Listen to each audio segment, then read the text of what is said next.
Salam sejahtera. Baru-baru ini ada satu pool dibuat oleh Fahmi Reza, kuasa siswa. Dalam pool tersebut, hello warga Twitter Jaya yang buka akaun Cyber Trooper PH, BN, PN atau mana-mana parti politik. Di mana kamu berdiri dalam politik Malaysia sekarang? Kamu lebih cenderung menyebelahi pihak mana? Soal Fahmi Reza di dalam pool yang kita lihat ini yang telah tular di Facebook.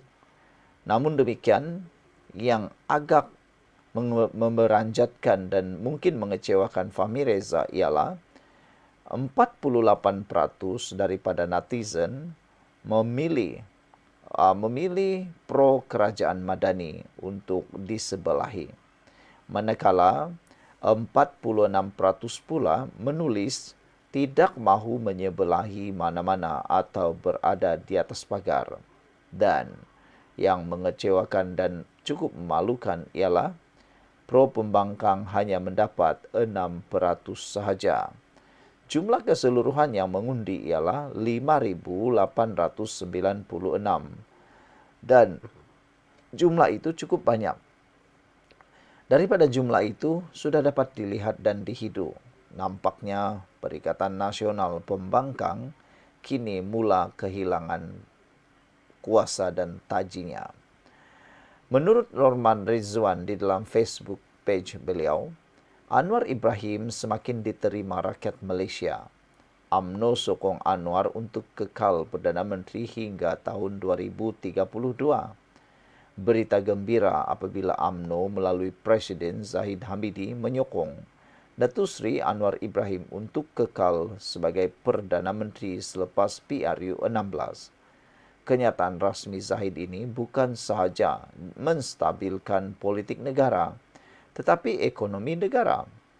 Jadi sekarang kita semua boleh fokus bekerja sehingga awal tahun 2027 nanti menjelang PRU 16. Pedulikan, kata Papa Gomo, tiap-tiap minggu sikit lagi untuk mengajak orang Melayu berhayal dan berharap dengan memberi harapan palsu. InsyaAllah Anwar akan jadi Perdana Menteri sehingga tahun 2032 nanti jika beliau diberikan kesihatan yang baik dan umur yang panjang. Doakan. Saya yakin menjelang tahun 2032, reformasi keseluruhan yang ingin dilakukan akan mencapai 80%.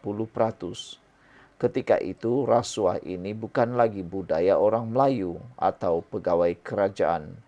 Orang Melayu ketika itu akan merasa jijik dan malu untuk makan rasuah. Ketika itu, percayalah, dari 48% tinjauan Fahmi Reza akan meningkat kepada 60%. Setiap bulan peratusan ini akan bertambah dan bertambah. Faktor keyakinan saya graf Perdana Menteri ke-10 akan meningkat ialah ekonomi semakin baik. Sabah dan Sarawak tidak sokong politik agama dan kaum Perikatan Nasional. Ramai anak-anak muda setiap tahun ke IPT hanya melalui pendidikan akan dapat keluarkan pemikiran anak-anak muda Melayu dari doktrin candu agama ekstrim. Bukti tinjauan Fahmi Reza ini di tweet yang kita tahu terkumpul golongan intelektual, orang yang bijak tahu menilai kerajaan mana yang wajar disokong. Orang Melayu mula selesa dengan budaya-budaya baru seperti tidak lagi perlu rasuah pegawai-pegawai untuk lesen-lesen tertentu. Kaum-kaum bukan Melayu menolak politik perkauman. Rakyat Malaysia khasnya orang Melayu akan muak dengan fitnah-fitnah politik. Suatu hari nanti PAS akan dilabelkan ingat fitnah, ingat PAS. Yakin dengan pengumuman ini akan ada pemimpin-pemimpin PN atau dari Sabah akan beralih menyokong kerajaan Madani Perpaduan kerana tempoh sehingga 2032 itu terlalu panjang.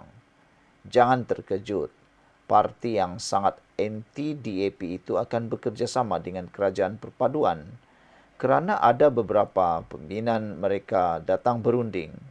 Ada yang berunding ia akan berlaku selepas pertukaran presiden mereka. Saya tidak percaya fitnah, adu domba, perkauman dan pemimpin yang rasuah boleh diangkat mengetuai kerajaan.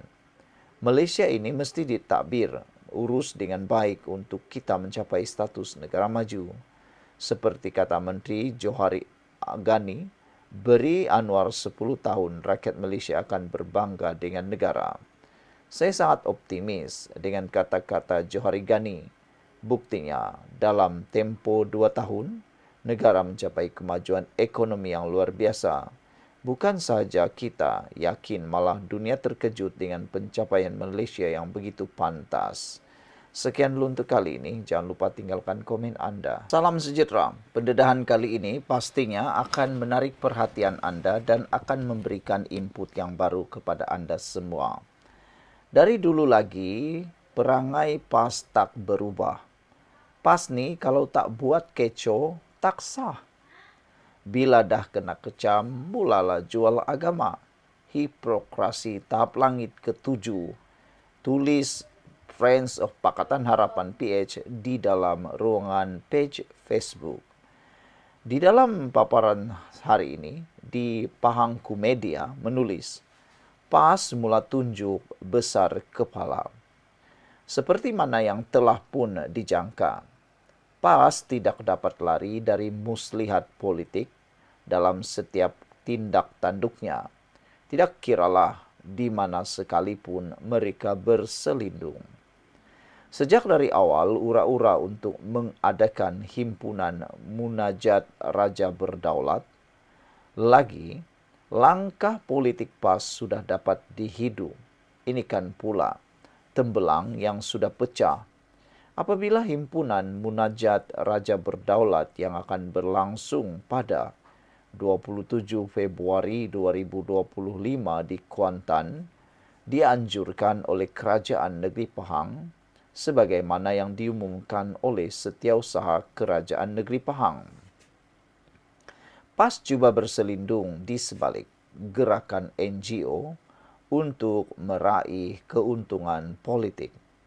Dan hari ini kenyataan yang dikeluarkan oleh Pesuruhjaya PAS Pahang mengesahkan nawaitu mereka di sebalik himpunan Munajat Raja Berdaulat. Rosli Jabar dalam satu kenyataan hari ini menafikan PAS akan memboikot himpunan yang akan berlangsung Khamis ini. Tetapi dalam masa yang sama, mengerahkan semua ahli parti PAS untuk memakai baju hijau bagi menunjukkan mereka tidak memboikot himpunan tersebut. Kenyataan Pesuruhjaya PAS Pahang Rosli Jabar itu adalah jelas bertentangan dengan arahan penganjur Kerajaan Negeri Pahang tentang etika pemakaian peserta yang akan menghadiri himpunan tersebut supaya berpakaian putih tanpa sebarang logo parti.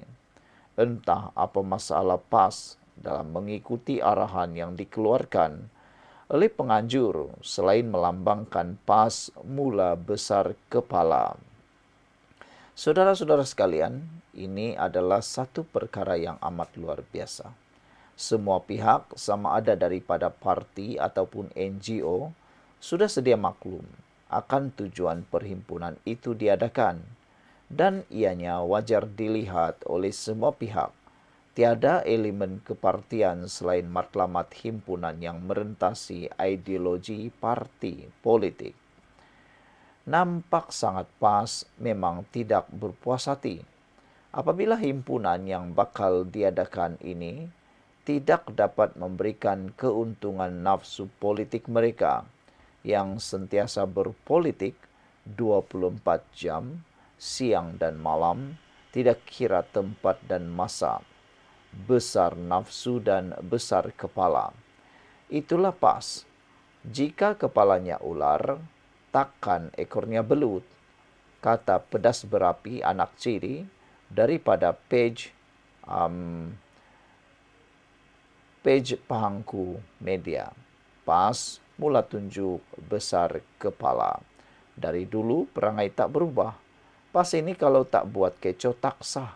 Bila dah kena kecam, mulalah jual agama, hipokrasi tahap langit ketujuh. Sekian dulu untuk kali ini. Jangan lupa tinggalkan komen Anda.